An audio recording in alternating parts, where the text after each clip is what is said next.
दोस्तों नमस्कार, मैं मांगीलाल लोहार और स्वागत है आपका हमारे YouTube मंच पर। कपड़ों से पहचान लेने वाले दूरबीन के चेले अपने चच्चा को जरा ध्यान से देख ले, फिर मत बोलना कि बताया नहीं क्या था। बात है। हिजाब नकाब पर नाक भौं सिकोड़ने वाली चैनलों की कनपट्टी तक सिंदूर खींचने वाली करवा चौथी क्वीनें भी देख ले। सफेद साफे में माथे पर काला इकाल बांधे जो आदमी है ना, वो अरब का अब्दुल है और इसको मोदी जी ने अपना भाई बोला है। ये अलग बात है कि सहोदर भाई को पूछते तक नहीं है, लेकिन अरब वाले अब्दुल भाई को इग्नोर कर दें, ऐसी हिम्मत नहीं है। आपको विश्वास नहीं हो रहा होगा, लेकिन ये सच है। खबर में आगे बढ़ने से पहले आपसे रिक्वेस्ट है कि अगर अभी तक आपने हमारे चैनल को सब्सक्राइब नहीं किया तो कर लीजिए। वीडियो के नीचे दिख रहे थैंक्स और ज्वाइन वाला बटन दबाकर चैनल की सदस्यता लें, या फिर इस बार कोड को स्कैन करके भी कुछ राशि भेजकर हमें फाइनेंशियली सपोर्ट कर सकते हैं। वीडियो को ज़्यादा से ज़्यादा लाइक व शेयर करें, कमेंट्स बॉक्स में अपनी राय लिखें। वापस मिलते हैं एक छोटे से ब्रेक के बाद। क्या आप भिंडर में कोई नया मकान या फ्लैट तलाश रहे हैं? टेंशन नहीं, मुख्यमंत्री जन आवास योजना में उच्च स्तरीय प्रोजेक्ट और नगर पालिका से अनुमोदित कनिष्का बिल्डकॉन लाया है 2 BHK 695 स्क्वायर फीट मकान, जो देंगे आपको फैमिली को सुकून भरी जिंदगी। साथ ही ट्विन टावर में flats 450 square feet, fresh environment, parking, temple, open area, club house, park, provision store and all basic facilities. Stamp duty में रियायत, लोन सुविधा और आसान किश्तों में भुगतान। उदयपुर बड़ी सादड़ी मेन रोड से मात्र 250 मीटर अंदर पंचायत समिति के पास। पहले आए, पहले पाए अपना आशियाना और पूरा करे अपना सपना। हमारा पता कनिष्का सिटी, उदयपुर रोड, पंचायत समिति के पीछे, शक्ति नगर के पास, भिंडर। संयुक्त अरब अमीरात के राष्ट्रपति को मोदी महान ने प्रोटोकॉल तोड़कर रिसीव किया और कहा कि अपने भाई को लेने एयरपोर्ट आया हूं। देखिए, इस पर हंसिएगा मत। जैसे ही मोदी जी ने अमीरात एयरवेज के विशेष विमान से इस शख्स को उतरते देखा, कपड़ों से ही पहचान लिया। अरे रे, ये तो अपना भाई है, जिगर का टुकड़ा मेरा। मजाक नहीं, सच में मोदी जी ने बाकायदा ट्विटर पर पोस्ट किया कि मैं अपने भाई को लेने खुद एयरपोर्ट आया हूं। सोचिए, महामानव अब्दुल को लेने एयरपोर्ट पहुंच गए। देखिए, यूएई के राष्ट्रपति शेख मोहम्मद बिन जायद अल नहयान 19 जनवरी को शाम 4:30 बजे भारत पहुंचे। पीएम मोदी ने प्रोटोकॉल तोड़कर उन्हें दिल्ली के पालम हवाई अड्डे पर रिसीव किया। कमाल की बात तो यह है कि शेख मोहम्मद बिन जायद को केवल 90 मिनट के लिए भारत में रुकना था। जी हां, सिर्फ 90 मिनट, यानी 1.5 घंटे के लिए। 4:30 बजे वो विमान से बाहर निकले और 6 बजे उनकी रवानगी थी। और इस 90 मिनट की मुलाकात के लिए मोदी ने 100 मिनट यात्रा और इंतजार पर खर्च कर दिए। तो जिनको मुसलमानों को देख कर ही छींक आती है, गिरिराज सिंह टाइप के नेता, उनको मोदी और अरब के सबसे बड़े शेख की गले मिलती तस्वीर बार बार देखनी चाहिए, दीदा फाड़ कर देखनी चाहिए। और देखनी क्या चाहिए, अपने दिलो दिमाग में बसा लेनी चाहिए। हाय कि उनके चच्चा कैसे अरब के अब्दुल के गले पड़ने के लिए, माफ कीजिएगा, गले मिलने के लिए प्रोटोकॉल तक तोड़ देते हैं। तो इसके पीछे की वजह क्या है? ईद, बकरीद, मुहर्रम पर मुंह बिचकाने वाले शेख से गले मिलते हुए मोदी की मुस्कान देख ले, गाड़ी में बैठकर हाथ मिलाने और नजदीकी दिखाने की बेताबी देख ले, ये संदेश देने की बेसब्री देख ले। क्या हुआ जो सनातनी डोनाल्ड माई फ्रेंड ने धोखा दे दिया? अल्लाह का बंदा शेख मोहम्मद बिन जायद तो पक्का वाला दोस्त है मेरा। तो सुनो, अब्दुल केवल पंक्चर नहीं बनाता है, वो भारत के प्रधानमंत्री को एयरपोर्ट तक दौड़ने पर मजबूर भी कर देता है। और इसकी वजह बहुत साधारण है और कहीं ना कहीं पंक्चर लगाने की उड़ाई जा रही परिभाषा के दौर में हमारे सामने आईना रख देता है कि देख लो कौन पंक्चर लगाता है और कौन स्पोर्ट्स कार उड़ाता है। आपको बता दें कि यूएई भारत का तीसरा सबसे बड़ा व्यापारिक साझेदार है पूरी दुनिया में। दोनों देशों के बीच 6 लाख करोड़ रुपए से ज्यादा का कारोबार है। इसमें यूएई भारत से केवल 2.25 लाख करोड़ रुपए का आयात करता है। इससे 3 गुना आयात भारत यूएई से करता है। अर्थशास्त्र की भाषा में बात करें तो भारत का यूएई के साथ 3 गुना वित्तीय घाटा है। यानी भारत यूएई को 1 रुपए का सामान निर्यात करता है और 3 रुपए का सामान उससे खरीदता है।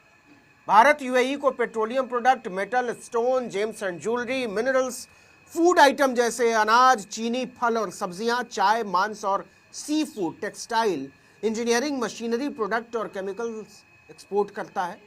वहीं यूएई भारत को कच्चा तेल, पेट्रोलियम प्रोडक्ट, सोना, चांदी, मशीनरी, इंजीनियरिंग उपकरण और उनके पुर्जे निर्यात करता है। मोदी ऐसे ही भागे भागे अरब के अब्दुल के बेटे से मिलने एयरपोर्ट नहीं पहुंच गए, वो भी तब जब उनका पूरा दौरा ही केवल 90 मिनट का था।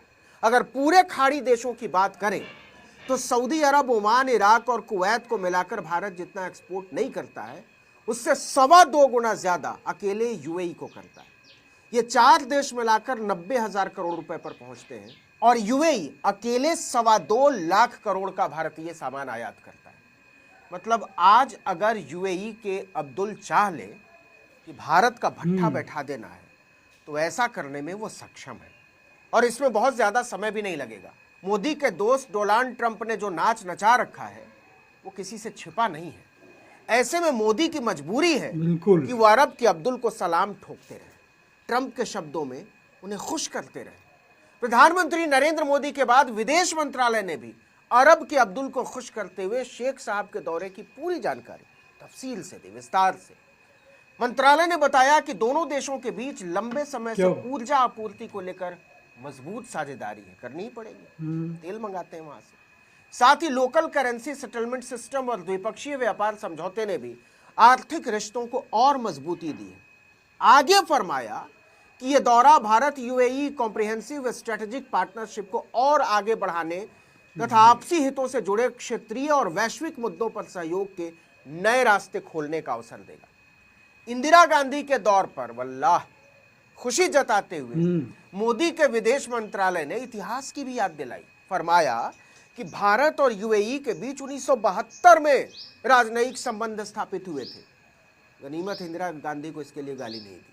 दोनों देश संयुक्त राष्ट्र, ब्रिक्स, I2U2 और UFI जैसे बहुपक्षीय मंचों पर भी नजदीकी सहयोग के साथ काम करते हैं। अब एक बार फिर से अरब के अब्दुल से गले मिलते प्रधानमंत्री नरेंद्र मोदी की तस्वीर को ध्यान से देखिए और दूसरी तरफ मोदी एंड कंपनी के बयान याद कीजिए। बटेंगे तो कटेंगे, 80-20, अब्बा जान और तो और।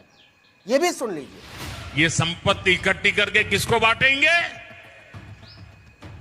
जिनके ज्यादा बच्चे हैं उनको बांटेंगे। घुसपैठियों को बांटेंगे। क्या आपकी मेहनत की कमाई का पैसा घुसपैठियों को दिया जाएगा? यह सड़क छाप सोच और उससे ज्यादा सड़क छाप भाषा इस देश के प्रधानमंत्री की है। शर्म आती है। और किसके बारे में? भारत के अब्दुल, फातिमा, मुंतशिर, रजिया, राबिया के बारे में। और दूसरी तरफ वही आदमी अरब के अब्दुल के गले से ऐसे झूल जाता है जैसे मंदिर के दरवाजे पर लटका कोई घंटा। घंटे की परिभाषा भाजपा के ही बड़े नेता कैलाश विजयवर्गीय आजकल बहुत ज्यादा बढ़िया से बताते हैं। 2014 में नरेंद्र मोदी के प्रधानमंत्री बनने के बाद जिस तरह से मुसलमानों को निशाना बनाया गया है वो सन्न कर देने वाला है। एनसीआरबी का आंकड़ा कहता है कि 2017 से 2021 के बीच धार्मिक हिंसा के 2900 से अधिक मामले दर्ज हुए, जिनमें अधिकांश प्रभावित मुसलमान थे। कम से कम 90 लोगों की जान गई है सांप्रदायिक हिंसा में। 1,500 से अधिक घायल हुए। कितने मुसलमानों के घरों और दुकानों को बुलडोजर से गिरा दिया गया और कितनों को बिना ठोस सबूत के सिर्फ आरोप लगाकर जेलों में डाल दिया गया, इसका तो कोई हिसाब ही नहीं।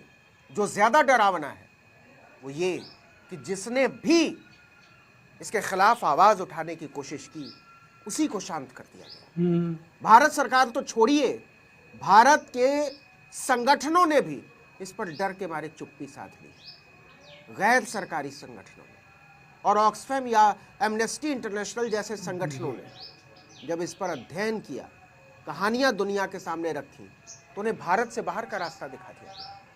अमेरिकी सरकार के अंतर्राष्ट्रीय धार्मिक स्वतंत्रता आयोग ने 2024 और 2025 दोनों साल की सालाना रिपोर्ट में भारत को कंट्री ऑफ पर्टिकुलर कंसर्न यानी विशेष चिंता का देश घोषित करने की सिफारिश की। क्योंकि यहाँ अल्पसंख्यकों की धार्मिक स्वतंत्रता का व्यवस्थित, निरंतर और घोर उल्लंघन हो रहा है। लेकिन इससे ये मामले रुकने की बजाय बढ़ते ही चले गए। खुद प्रधानमंत्री नरेंद्र मोदी ने मुसलमानों को लेकर लगातार नफरत से भरे बयान दिए गए। संसद में एक मुस्लिम सांसद को कटुआ, मुल्ला, उग्रवादी, आतंकवादी बोला गया। ऐसे में जब नरेंद्र मोदी सिर्फ 90 मिनट के लिए भारत की यात्रा पर आए अरब के अब्दुल को हवाई अड्डे पर रिसीव करने के लिए प्रोटोकॉल तोड़ देते हैं और उनके गले पड़ जाते हैं, तो लगता है गिरगिट क्या ही रंग बदलते हैं।